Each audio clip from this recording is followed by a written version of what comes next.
This is the 26th annual Miracle Marathon, and we got some news here after weeks of collecting change. We're excited to announce that the total donations collected by the community and North Shore Bank totals $5,749.32. So thanks to North Shore Bank for that. All donations go to support the Miracle Marathon in Children's Wisconsin. So thanks to North Shore Bank for that. Joining us right now, Abbey and Josh Leverenz, and we've got 2-year-old Chase here as well. Chase is kind of feeling out the situation. It's kind of weird when you're 2 years old and you show up and microphones are everywhere. We'll start with Abbey. Abbey, tell us about, first of all, thanks for your time. Tell us about Chase and the challenges in his very short 2-year-old life that you guys have dealt with. Yeah, a couple days after he was born, my husband, Josh, who's a firefighter, noticed that Chase was making some strider sounds, which is kind of a squeaky sound during breathing. So we reached out to our pediatrician who we saw that day. We had an emergent appointment with an ENT, Dr. Flannery, who spoke to him during that appointment and confirmed that he had laryngomalacia, which is similar to like a congenital heart defect of the airway. For most kids, it's nothing serious, but causes floppy tissue in the airway. So kind of sent us on our way, but said here are some things to look out for and be aware of. Then within, I would say, a couple of days or weeks, we started noticing more and more sounds, every kind of sound you could imagine, honks and grunts and squeaks. So we shared a video with her, and she put in a referral for a sleep study. So we had a sleep study done within a couple of weeks from that point, and that confirmed that he had obstructive sleep apnea as an infant, which wow. Yeah, that's something I don't think I've ever heard of that in an infant. Yeah, and I think, I always say, like, every mom's worst fear is that their baby is stopping breathing at night, and so to get confirmation of that obviously was really terrible. So he then qualified as being severe laryngomalacia and would need the surgery to correct that. So when did he have the surgery? Yeah, he was 9 weeks old. 9 weeks old. Yeah. So my husband and I joked that day, kind of thinking like that would be the end of kind of the saga and things would be done. He woke up from surgery and was struggling to feed. So speech comes in after these surgeries just to observe things just because of where the surgery is located.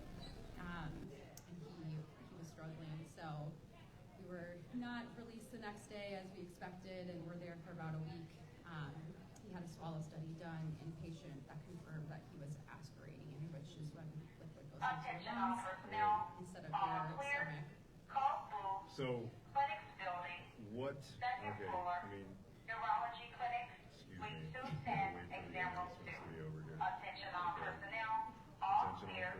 See, live radio, this is live radio. You can't edit this out. Second floor, neurology clinic, week 210, All right, so example 2. getting back to his struggles. Yeah.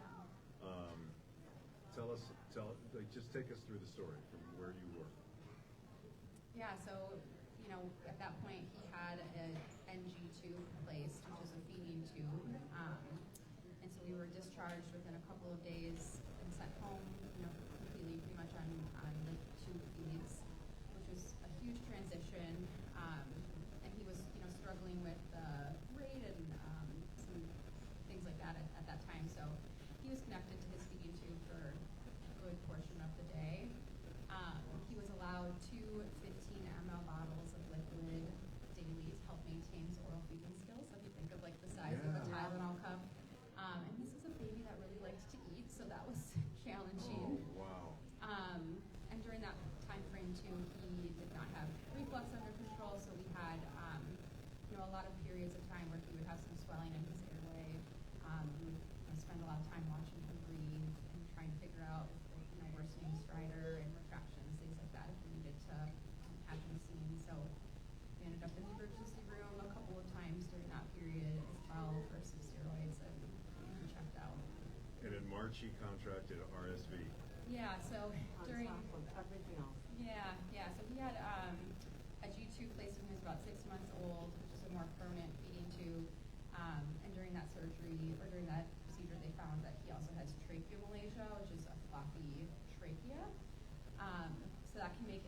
more difficult for those kiddos that have that. So when he had RSV, it was more of a challenge for him. So he ended up in the hospital during that illness as well. So he is a frequent flyer here.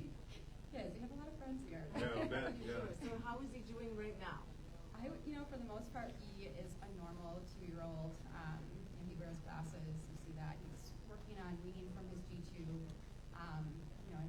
I said, for the most part, no one would expect that he had the health struggles that he's had. Illnesses can still be challenging at times for him, but he's continuing to make progress. And for the most part, like I said, is a normal 2-year-old, which is wonderful. That is. So one of the other things that I wanted to talk to you about is the fact that, they have the teen council that we've already discussed, but you are a part of the family advisory committee at Children's.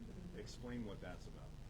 Yeah, so there are some great opportunities to get involved and volunteer. And Family Advisory Council is a group of parents and families that come together, and we provide feedback on all sorts of different things that the hospital is considering, and just are able to share our experiences and use that for constructive feedback Right. and make positive changes. Which is why the experience here continues to get better every time, because they're taking the feedback of people who are actually living the experience, and they're applying those changes and those suggestions as they see fit. So Yeah. Well, when you're here as often as you are, I think it's in our notes, 125 encounters at children in his short little 2-year lifespan. I'm sure you have an opinion on things. yeah. Yeah, we've had a lot of experiences, but I think for us too, for me, it's nice to feel like I'm giving back to a place that we feel really connected to. Right. When I think of Chase's first year of life, especially, I think of Children's. It's something that comes to mind, right away, and so it's a place that matters a lot to our family. It's a place that should matter to all of our families. Would you agree? Absolutely. I think everyone says it. You never expect that you're going to need to use it or know that you will in the capacity that you do. But the more we've been exposed to it, there's just so many programs and subspecialty programs here that are really great resources for all sorts of different kinds of kiddos and families. What would you tell everyone listening? Why should they be donating to Children's right now? And everyone says it too, but it's such a great resource in our backyard. Like I said, all of these different programs are here, and the resources that are available on this campus that are made possible because of the additional resources are so fantastic. We've had so many twists and turns on his journey, and there's always been that reassuring feeling that no matter what comes up, Children's will be able to help. And to have that available here in our backyard, I just can't explain the No, you importance of that can't. and the value of that. You're absolutely right. Thank you so much, Abbey. We appreciate it. Thank you for your time. The story of Chase, one of the many families, the Leverenz family, that you're helping by donating to Children's. 414-337-WKLH, which is 9554. Also go to our website, WKLH.com. We have more Miracle Marathon coming up in just a couple